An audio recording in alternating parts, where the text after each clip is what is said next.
What the hell am I doing in a diaper? She looked around the room in disgust. The pacifier on the coffee table, still glistening with her saliva. The package of adult-sized diapers. The childish cartoons on the TV. What the hell had she been doing this past week? Something isn't right. She said it aloud just to make herself hear it. What had been going on with her? Why did she suddenly start acting this way? She knew it the moment her eyes circled back and landed on the little figure in front of her. Something about that doll wasn't right. It was ridiculous to blame a doll, of course. She knew that. But at the same time, maybe something about this doll has awoken something in her that wasn't healthy. This wasn't normal behavior, and she has to stop it right now. Lila glanced at the time, then went to put on some clothes.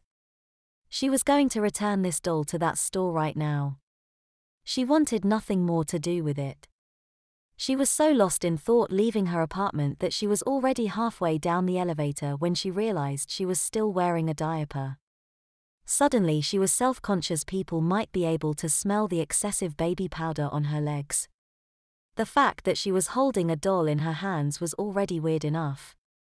At least her bulky winter attire should hide the fact she was wearing something suited for a baby. It was only a short walk to the shop anyway, and she needed to get rid of this stupid thing now. She was so focused on getting to the shop that when she arrived she just reached for the handle without stopping, pushing full force at the door. Only nothing moved. The door was locked. Lila looked through the glass to find a dark void, the fading light from the street not nearly enough to allow a good look inside. A simple and old, closed, sign hung in one of the windows. No. Lila was furious. How could they be closed right now? She began pounding on the door through her gloved hands. Silence greeted her. This wasn't fair. Something was wrong here. She again peered inside, hoping to catch a glimpse of the old man so she could get his attention, but darkness met her. There was no other way in, and she couldn't leave the doll on his doorstep all night without it getting ruined, she was sure of it. She was really frustrated now and again pounded on the door, harder this time. Come on. Be open. She shouted at the door, causing a few strange looks from passers-by. Finally she realized there would be nothing for her today. She would be unable to talk to the old man and give him back this toy that had such a hold over her. She looked down at the doll in her hands and their eyes met. Lila found a strange sense of powerlessness to this doll. She couldn't bear to simply leave it here. She felt if it wasn't in the old shopkeeper's hands then it had to remain in her own. Then she realized there was a warmth about her in the midst of all this cold. She had wet herself. With a shock Lila realized her diaper was wet. It must have happened when she was pounding on the door, but she didn't even notice it until now. I'm not leaking, am I? She thought with a pang of fear. No, not for the time being. With the feeling of a resigned defeat she pulled Catherine back up towards her body and began walking home, the feeling of a cooling diaper beckoning her home with every step. She glanced back towards the shop one last time, almost invisible in the dying light. Maybe it would be open tomorrow, she hoped.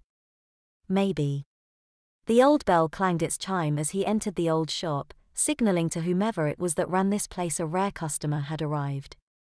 That was what Austin guessed at any rate, considering how hard a time he had finding it, and he knew where to look.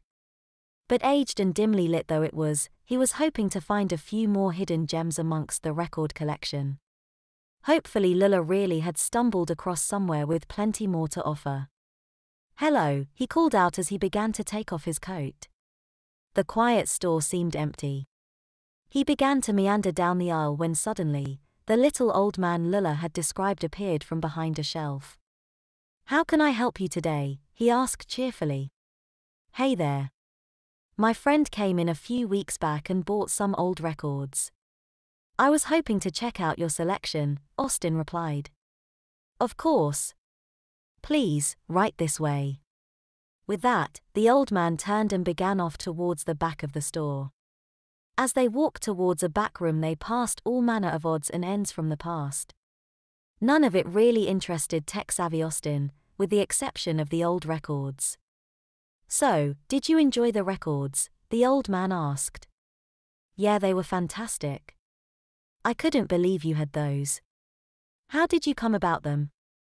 "Oh, from here and there, just sort of built up over the years. I got some pretty good deals when people started switching to new technology. But I'd been at this long enough to see some things just circle back around. One of those feelings,